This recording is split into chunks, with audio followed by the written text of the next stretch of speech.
na hula tungkol kay Judas? Ito po. Oo. Ang aking kasama-samang kaibigan na aking tiniwalaan na kumain ng aking tinapay, nagtaas ng kanyang sakong laban sa akin. Nagtaas lang naman ng sako ang sabi niya. Ibig sabihin nung nagtaas ng sako, lumakad ng kaniwala.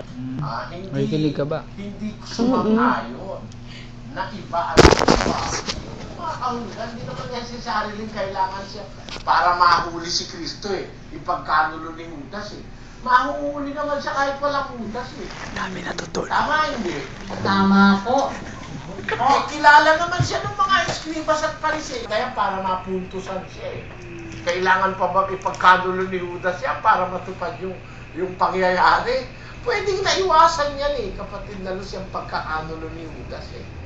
At gusto talaga ng Diyos na si Judas maligtas, kaya binigyan pa nga ng pagka-apostol.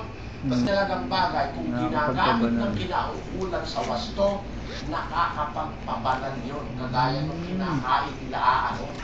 Na ipinalagang bagay, nakakapagpabanal sa kanila yun. Naintindihan mo ba yung punto na yun, Sis Luz? Opo, awa ng Diyos, naintindihan ko po yung kinakain ng saserdote pala. Ang layon ay para sila una sa lahat, mga saserdote. Kaya nung